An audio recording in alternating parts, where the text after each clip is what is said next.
Hola amigos, ¿cómo están? Espero que estén muy bien. Les habla Omar Osorio Moretti, bienvenidos a mi canal. En esta ocasión quisiera eh, conversar sobre un tema que a veces uno se encuentra en las redes o con amigos de amigos que están interesados de alguna manera en la literatura, les gusta leer y no solamente les gusta leer, sino que tienen algún tipo de placer o interés por conocer con cierta sistematicidad pues la literatura y no solamente quedarse pues con lecturas digamos asistemáticas o esporádicas de algunos exponentes que puedan ser o no representativos de una tradición literaria. Y siempre se hacen preguntas como cómo estudiar literatura, cómo hago para aprender literatura, quiero saber más de aquello que estoy leyendo, cuáles son los mejores métodos, cuáles son las mejores vías, estudio por géneros, estudio por autores, estudio por nacionalidades, estudio por corrientes literarias. ¿Cuál es la mejor manera de estudiarlos? Para mí es un poco lo que quieren decir. Y bueno, obviamente parte de esto es lo que quiero compartirles a ustedes según pues la experiencia que yo he tenido en este tiempo haciendo este tipo de cosas, ¿no?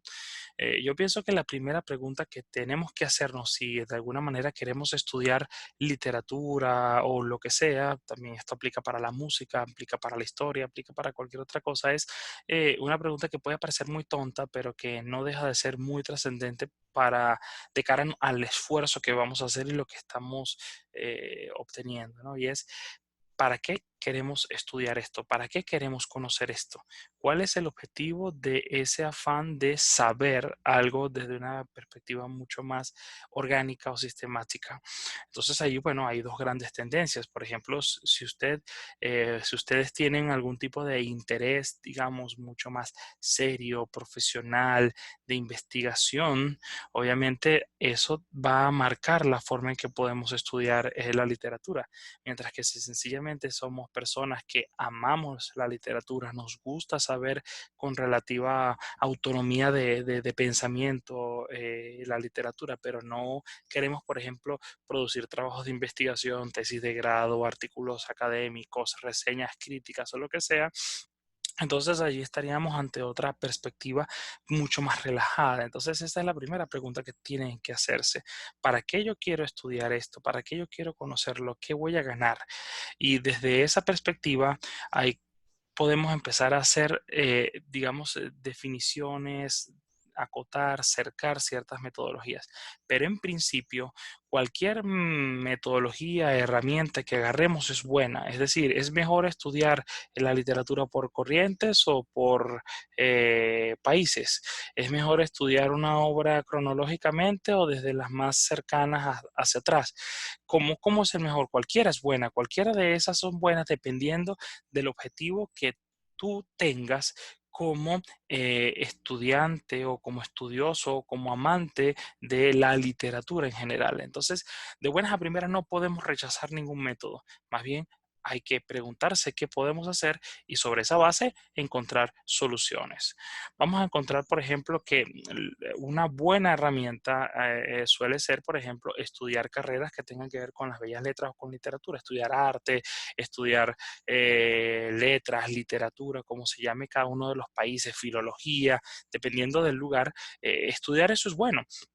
Todo tiene su pro y tú vas a tener su contra. Por ejemplo, si estudias en una universidad, vas a tener ventajas que a mi juicio me parecen que son extraordinariamente importantes, como el hecho de que ya tienes una metodología y te ahorra en gran medida un esfuerzo y un conocimiento de autores fundamentales que a lo mejor por tu propia cuenta va a ser más difícil de elaborar, ¿no? Es un poco como lo que ocurre, hagamos la analogía, con las personas que van, por ejemplo, a un gimnasio por su cuenta y otros que van con un instructor. Si la persona va con un instructor, ya el instructor tiene una serie de experiencias y de ejercicios que pueden acelerar el objetivo que está buscando la persona.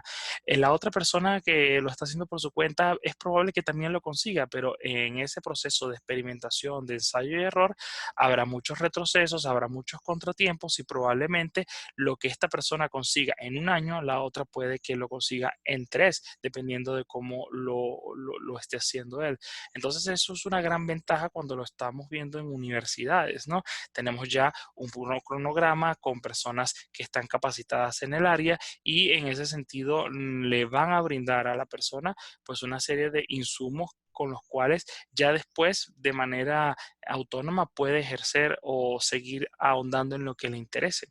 También no podemos olvidar que las universidades como centro de poder tienen un contacto muy estrecho también con el mundo de la cultura y de la literatura y entonces de alguna manera estudiar estas carreras le brindan a las personas la oportunidad de conocer escritores, de a veces tener un contacto muy importante con ellos, bien sea a través de entrevistas para investigaciones o lo que sea, de manera que es como estar dentro de la movida, dentro de las tendencias cultural dominante del momento histórico que le toque vivir. Y eso no es poca cosa. Muchas veces las personas que no han estudiado o no están dentro de este movimiento o dentro de esta estructura buena o mala, como sea, se les hace muy difícil tener conocimientos más profundos precisamente porque no están dentro del círculo institucional que de alguna manera es responsable de crear esos conocimientos y esto ayuda muchísimo, sobre todo cuando queremos saber de buena mano y personas con experiencia algunas áreas de la literatura que nos sean mucho más afines.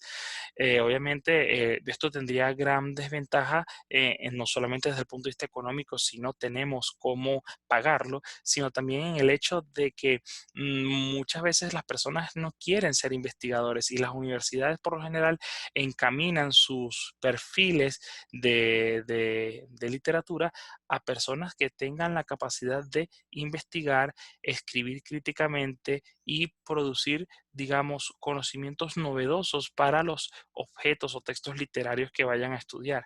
No propiamente para ser escritores, si bien algunos institutos pueden tener algunos talleres de escritura o tener algunas vertientes en las que las personas se gradúen con tesis de creación, no es la tendencia. Entonces, si por ejemplo no tenemos nosotros ese afán de leer para criticar textos, para plantearnos interrogantes, para plantear nuevas lecturas sobre algún tipo de material, pues realmente nos va a ser muy arduo el momento de llegar y entregar la tesis o el trabajo de grado.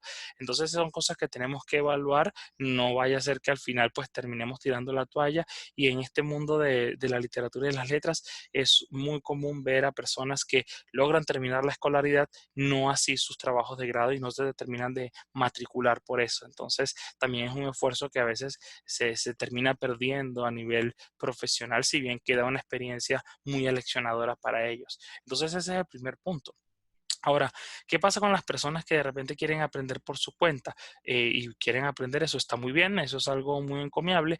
De pronto, si necesitan o desean aprender por su cuenta, una buena técnica podría ser agarrar algunos, digamos, algunos programas de estudio de algunas universidades y tratar de aplicarla a su propio ritmo, buscando los materiales por su propia cuenta y tratar de a estudiar esos textos en definitiva, pero igual el hecho de hacerlo solo, como dije anteriormente, puede generar ciertos retrasos. Hay otros elementos que a mí personalmente me parecen muy valiosos si vamos a estudiar los textos por nuestra cuenta. Lo primero es que de alguna u otra manera tenemos que acercarnos a lo que han dicho otros textos, críticos, teóricos, pero sobre todo críticos, porque la crítica literaria de alguna u otra manera es la que va a permitir construir conceptualmente lo que entendemos por literatura. Usualmente hay una idea muy difundida, sobre todo dentro de las personas no especialistas en el área, de que toda la literatura es básicamente escritos artísticos y estéticos. Es decir, que si vamos a una librería, ahí está la literatura porque de alguna manera están los poemas, están los cuentos, están las obras dramáticas, están los ensayos. Y la verdad es que no. La verdad es que la literatura, como ya han dicho algunos investigadores, es mucho más que eso. Es esa red de conocimiento que establecemos sobre la base de esas lecturas que hacemos de estos objetos o materiales literarios.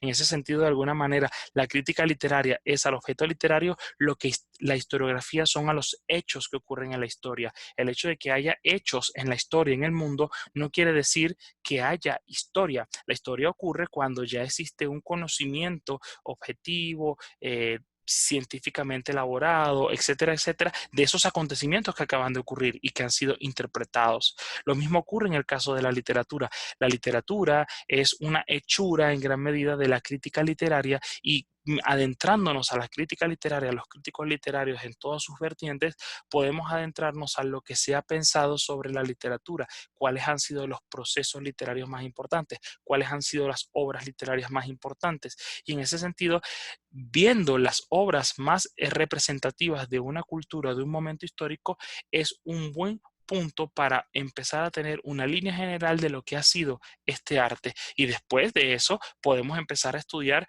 digamos, los textos menos representativos o los que han sido marginados o los que de alguna manera están a contracara o a contraluz de estos grandes textos. Pero en primer lugar, si queremos comenzar a estudiar literatura, tenemos que estudiar los que serían los textos canónicos, aquellos que han sido representativos de una sociedad, de una nación, para después ver en qué medida hay diferencias o hay respuestas estéticas opuestas a esos grandes textos que han conformado la literatura.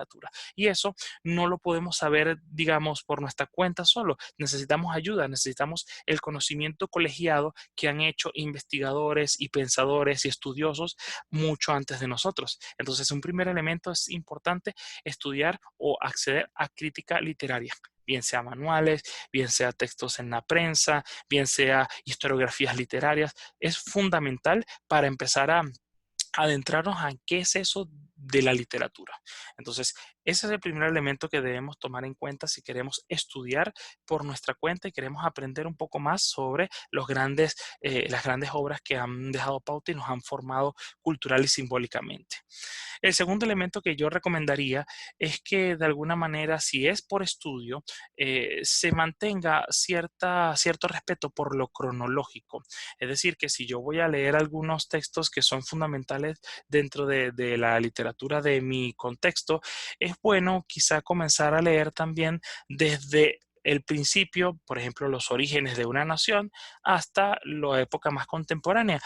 Y porque cada vez que hacemos una lectura desde esta perspectiva, vamos viendo cuáles son las constantes que estos escritores tenían al momento de escribir en ese momento histórico. De manera que cuando nosotros leemos, por ejemplo, la Ilíada y la Odisea de primero, nos permite entender, por ejemplo, por qué después vamos a ver en el siglo XVI, por ejemplo, XV, XVI, XVII, autores que van a escribir, por ejemplo, en el continente americano, poesía épica, autores como la Araucana de Alonso de Arcilla o la Elegía de Varones Ilustres de Indias de Juan de Castellanos. ¿Por qué estos autores están escribiendo de esta manera? Pues de alguna forma es el resultado de una tradición que se viene forjando desde los orígenes de la literatura occidental y dentro de ellos pues inevitablemente Homero es el gran exponente. Entonces, al verlo desde esta perspectiva cronológica, conocemos un poco cómo se miraba la literatura, qué se pensaba que era la literatura, qué cosas se mantienen o no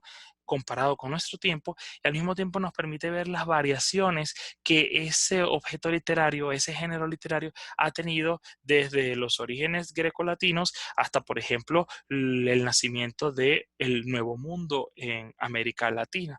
Entonces, fíjense cómo un simple aspecto como mantener un orden cronológico nos permite ir armando secuencias lógicas de algo que en apariencia pareciera no tenerlo. Entonces es un elemento muy importante estudiarlo cronológicamente. De hecho, muchas veces, muchas universidades que estudian letras, que dan la carrera de letras, tienen esta particularidad. Para muchas personas eso es algo bastante nimio, que no vale la pena, pero yo le puedo decir por experiencia, porque dentro de mi formación hubo esta perspectiva histórica y realmente da mucha fortaleza, da mucha solidez a la hora de comprender históricamente los textos que estamos leyendo, porque aunque muchos autores consideren que están en contra de una tradición o que no están anclados en una tradición, hace falta, no resiste esas afirmaciones, una lectura minuciosa de lo que se ha escrito en Occidente para ver que incluso ese rechazo a las tradiciones que pueden tener estos autores, lo que hacen es remitirse a otras tradiciones un poco heterodoxas que también se caracterizaban por rechazar la tradición. Entonces, quieran o no, los escritores siempre están haciendo un uso, apelando directa o indirectamente a ciertas tradiciones que ya se han forjado dentro de nuestro contexto sociocultural. Entonces, esto es un elemento muy interesante que le ayuda a una metodología tan sencilla como la cronología. Y dentro de ella, pues ya empezamos nosotros a variar. Podemos hacerlo desde las naciones, podemos hacerlo desde los continentes, podemos hacerlo desde los países, incluso desde las regiones. E incluso podemos contrastar, si nos da la gana, entre varias regiones y entre varios países. Esos son asuntos que ya metodológicamente somos libres de hacerlo, pero en todo caso, la metodología que agarremos, si va a ser estudiar, por ejemplo, Venezuela, la historia de la literatura venezolana, o la historia de la literatura argentina o colombiana, o comparar la colombiana con la venezolana o la colombiana con la italiana, todo eso debe estar en función de qué objetivos quiero saber o quiero desarrollar yo al momento de estudiar literatura.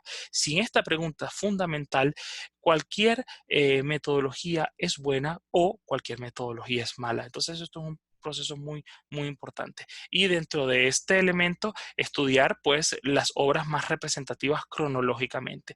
Esto sería un excelente método, a mi juicio, para comenzar a después a darle mayor profundidad a ese conocimiento que pienso yo partimos desde cero. Entonces, resumiendo un poquito, estudiar las obras.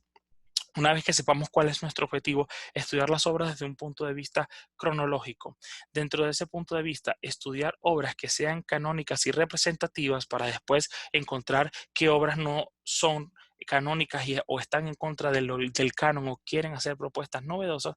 Y dentro de esa perspectiva, escoger básicamente obras que tengan una región determinada. Y después de eso, pues corriente, y dentro de esa corriente podemos escoger un género, y dentro de ese género pues escoger una obra representativa. Entonces fíjense que después podemos ir desde lo general hasta lo particular. Por ejemplo, la corriente romántica, vamos a buscar una novela, y dentro de esa novela podemos decir María de Jorge Isaac, para hablar de un caso representativo en Colombia.